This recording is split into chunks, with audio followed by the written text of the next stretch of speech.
Hi everybody, all my followers, welcome to another one of my videos. I was a little bit reluctant about if I should or not make this video, but in the end I thought why not share this with someone, with you guys, and who knows if there's going to be a little bit of information on this video that someone out there is going to find it useful and it's going to help someone.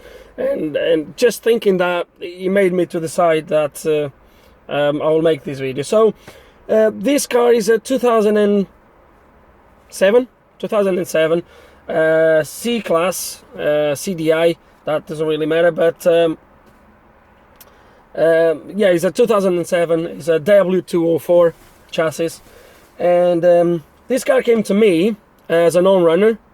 It didn't start, and basically what the car was doing was when you would put the key in the ignition, if you know these cars, as soon as you put the key on, the steering lock disengages and locks, and the panel comes on, and then obviously from there you start the engine.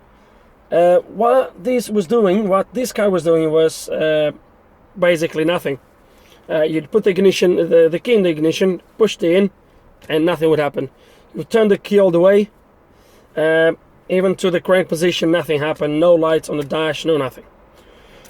I managed to hook the DS708 even before the car came to me. I went where the car was, I hooked the DS708, and he came up with ELV malfunction. So ELV on the Mercedes stands for electronic steering lock, and he came up with a malfunction on that lock. And obviously then I check on the engine, and obviously was no authorization for the engine to be started, because that comes from the ELV when it unlocks. It sends back the authorization code and all that. So I couldn't start the engine. So the car was dropped here, and I removed the lock. As you can see, everything has been removed. So what I'm going to show you then as well, I'll explain a little bit what the problem was, how I got it fixed, and I'm going to show how to put everything back on. As you can see, I haven't tried nothing yet, and we're going to see if it works in the end. And as I put everything back, I will try to say, obviously the put it back is going to be exactly the opposite as take it off, obviously. So in a way you will probably see how to get to this stage, how to remove the steering lock. The steering lock can probably be removed a little bit without taking so many things into bits, but I like to work with some room when I can, even if that gives me an extra hour of work. I don't really mind of that. So yeah, starts to rain. I don't know how I'm gonna do this today, but hopefully we'll have a little bit of time for that. So right, so yeah, so I'll remove the steering lock, as I was saying. This is a quite common problem. If you are watching this video, it might be because you have been there already, or you are having that problem. So what I've done is I removed the steering lock. The steering lock is this bad boy here. Okay, and this sits at the end of the steering column. So this is the steering column. It goes on the car like this. And the steering lock is positioned right here. It goes right in there. Okay, so you just press this bolt. It's spring loaded. It's not now because it's locked. It's not in the position inside, so it's not moving in. But if this was properly put back on, this would go there. You push it in, slide it down, and then there's just a nut. It comes out on this hole over there. I don't know if you can see it. And you just tie it up. There's only a nut in there. So with this in place, it might be that you might have the room to go through the back and take the nut and take the lock. It might be possible. I haven't tried that, to be honest. I haven't tried it, but it might be that's possible. But like I said, I like to work with some room. So I've took the lock off, and these locks, they usually fail in two different ways. One is they can fail mechanically, or they can fail electronically. When they fail mechanically, and probably also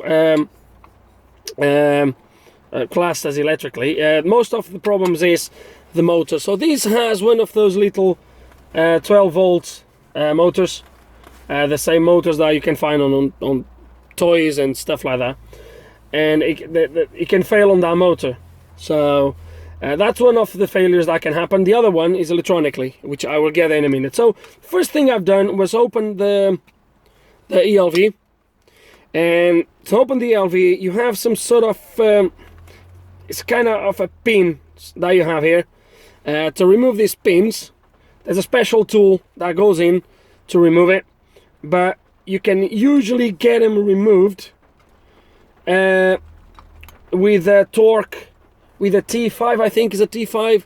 So you just put a T5 in there and you start to turn, and the pin should start to turn as well. If the pin doesn't turn when you turn it one way, just turn the opposite way, and the way it turns, you just carry on turning, and at the same time you slowly start to push it out and the pins will come off. So I took them all off except that one that I ended up by having to drill it off, because that one I couldn't take it off.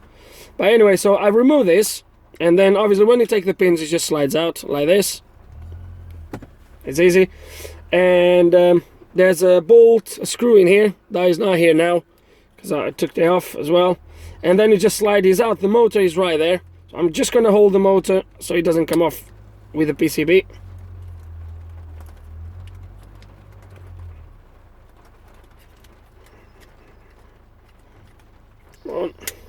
Okay, so that comes off, and in here you have the mechanisms for the ELV. And I don't know if you can see on the camera, but this motor is quite black in there. So when I saw this, I thought, wow, that's good, it's going to be just the motor. I test the motor is working. It's a little bit noisy and rough, as if he's, you know, if he's not 100%, but he's working. But I thought, okay, it might be the motor, maybe yes, maybe not.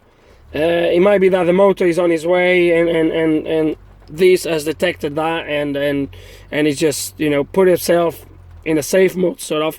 So I've got another motor, which is not this one, obviously. I got another motor now with this spiral cog, or with this long shaft, just a normal motor like this. I've hooked it to this, and I've tried again to see if that would detect a good motor, sort of, you know, just trying, but it didn't work. So it was nothing to do with that. So what I've done is, and I'm really afraid I can't show you the whole process, because the tool you need to work with these locks, which they also work with the key and with the EIS. So the EIS is actually the ignition switch, electronic ignition switch, is a quite specific machine. There's a few out there, but is a quite specific machine for these sort of jobs. It does other Mercedes, don't take me wrong, but it's pretty much just for this. It can't really do much more. It can obviously do keys and stuff like that, but that's it. It can't really do much more than that. So yeah, so the machine is quite expensive, and it didn't, you know, for me, for the amount of times I had to do this, I think this is the second car I have with a problem like this in the past few years. As you know, I do this as a part-time, and obviously it's not that I have a lot of this coming in. So because of that, to be honest with you, I couldn't really do much more. The machine is quite expensive, and it wouldn't worth for me to spend this sort of money on a machine for this. The machine, you have the VVDI MB from Shores, I believe is how you pronounce it, that can do this. It costs about £1,700, so yeah, it's quite a lot of money. Then you have a few other ones out there, like you do have Simon Tools, I think is how it's called. You have ESL Doctor, which is another version of the same tools. So there's a few out there, but believe me, they are all really expensive. So unless this is something that you want to dedicate yourself to do, it doesn't worth to spend that sort of money. So what I've done is I've sent these away. I've sent these away to be repaired, and unfortunately they brought that back to me saying it was unrepairable. The chip, which is a neck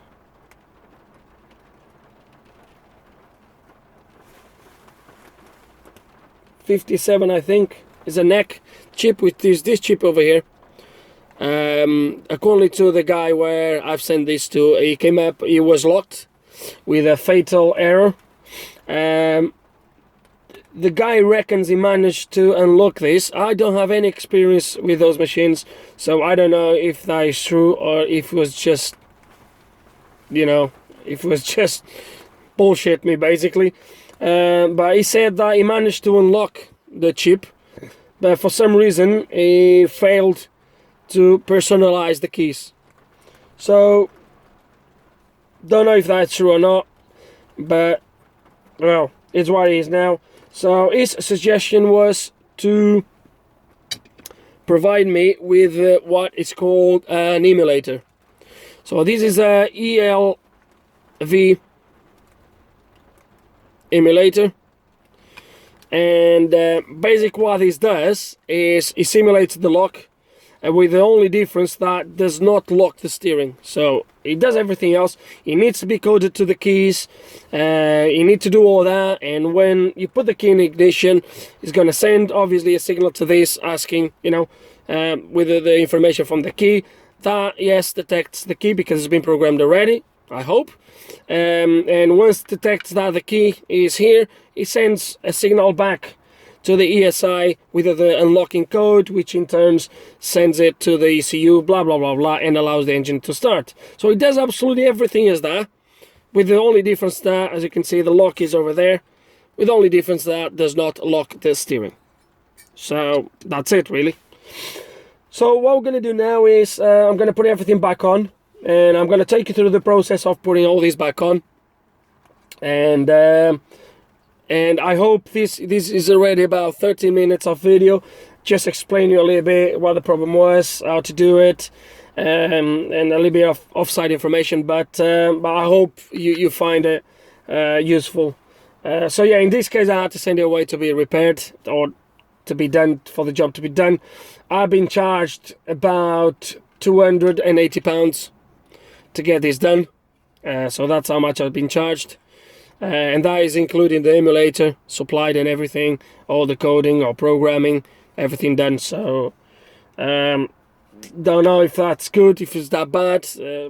Like I said, I don't have the programmer for this, although I have a little bit of knowledge from some research that I've done now how it's done, but obviously I have no experience at all because I don't have the programmer.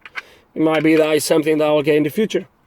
So yeah, let's gonna put everything back on. The first thing I would like to highlight about the removal is that I first thought the steering column would come out through this hole.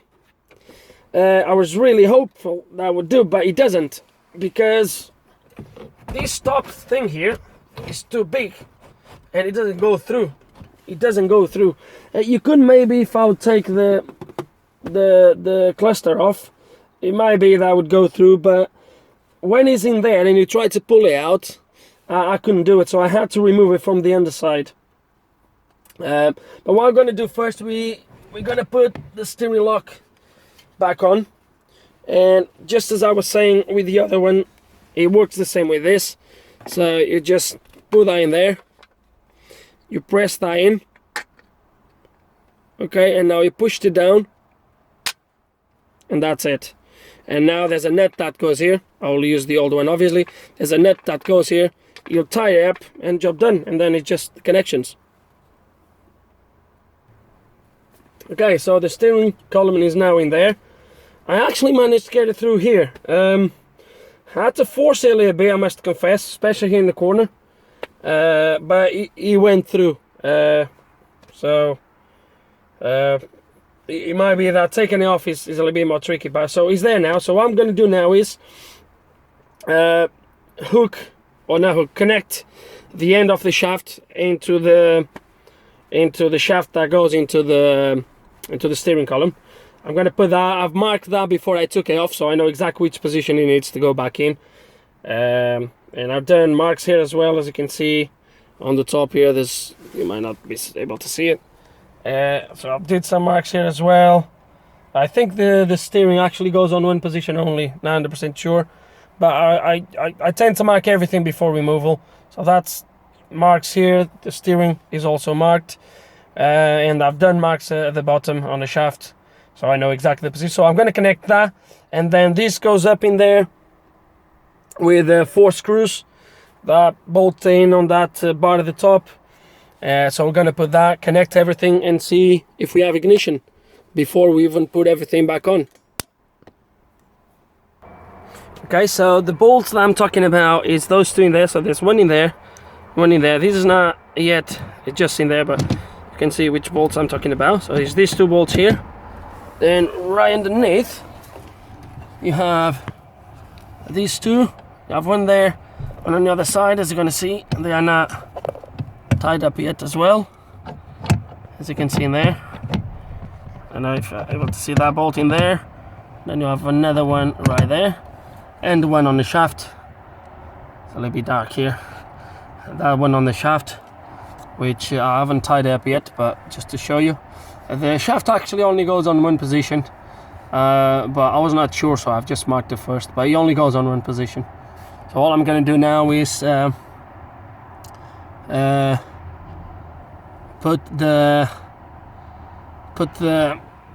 connect it and see if we have ignition before we do anything else. I know I'm going to set up the airbags and the airbag lights and all that, but we can go with the scanner afterwards to delete any codes. Okay, believe me or not, I haven't tried yet. So let's gonna put the key in ignition and let's see if we have. There he is. All back on. Ignition. Oh, brilliant. Absolutely brilliant.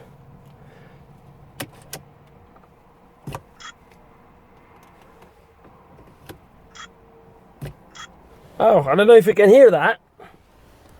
See if you hear that. It does a little noise, simulating the actually unlocking noise. That's funny. So yeah, we have ignition that we didn't have before at all. So I'm presuming the car is going to start just fine. There's no reason why not. So I'm just going to put everything back together now. And then I will start the engine right at the end. As you have seen, we set loads of turbo codes already, because obviously nothing's connected. So we're going to have to delete all that in the end. But yeah, so the next, now what I'm going to do is I'm going to tie those 5 bolts, the one for the steering column shaft and those 4 over there, and then we'll do the next thing. Okay, so that is secured now, and the next thing I'm going to do is I'm going to put this trim back on. Obviously this trim goes there. When you take it off, that gives you a little bit of room over here. So that's it. So this is just clipped in. All I need to do is push it back in, and after this we're going to start to put this around here. Okay, my bad. Before you put this one in, you need to put this here. Okay, because otherwise this is just gonna cover it up, as you're gonna see. So you need to put this one first, then you put this one in. There. That's it. Now we're gonna put the controls. Now to remove these controls, all you need to do is you have this little red lever here. You pull it down like this, if you can see. You pull it down and then you just slide this out. Okay, it's how it comes off. There's nothing else securing this. It's the only thing, yeah. Before I slide it all in, I'm gonna clip this back on, because otherwise right at the bottom is not gonna give me room. And yeah, that's how you pull it in. Okay, there it is, all in place. So the garment, the thing has been now in place. This is now secured, and the next thing is to put the clock ring, the spiral ring, whatever you want to call it. So I haven't turned this at all since I removed it. I would advise you to do the same, so you make sure when it goes back where it should be. Otherwise, what I do when I'm unsure is I turn it all the way to one side and I count to one side, then I do the opposite way until it stops. I count how many turns it goes, and then obviously just bring it back half of the turns, and that should be halfway. Okay, so you need to align these pins here into there and into here, and it just slides back in. Okay, so that's back on now, as you can see. And the next thing is just put the steering wheel, if I'm not mistaken. Yeah, is the steering wheel. So the steering wheel, which obviously just goes back on quite easily like that. So it's now aligned, done like that. That's it. It's lined, and now put the bolt in, tied it, and that's it. Okay, now we're gonna put the airbag. There's only 3 plugs or 4 plugs. These 2 plugs that goes into the clock ring in the middle, and then you have the paddles, one on each side, and they plug right on the top, one on each side. And then there's 2 bolts at the back right here, and if you can see them, then there's one here, there's one here. They go from the back and they just turn into there. They tie there, one on each side, and that's it. Okay, so it's all back on. The only thing I have left now is the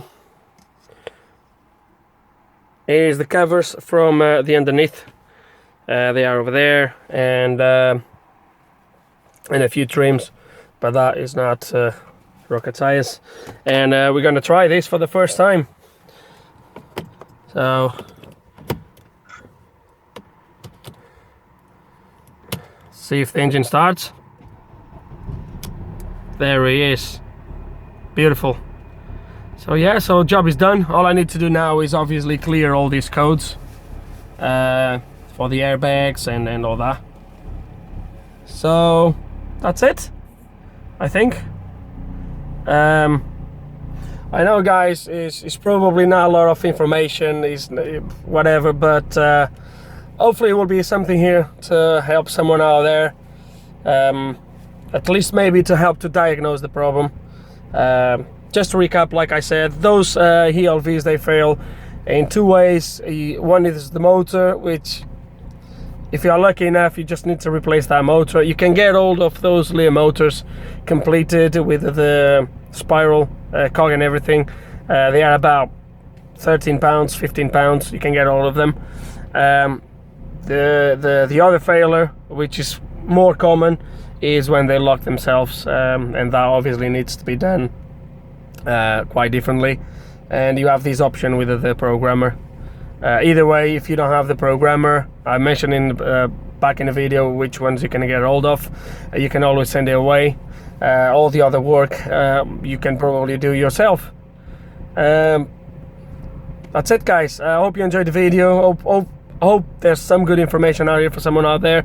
Any comments, suggestions, whatever, put them below. And like always, thank you for watching.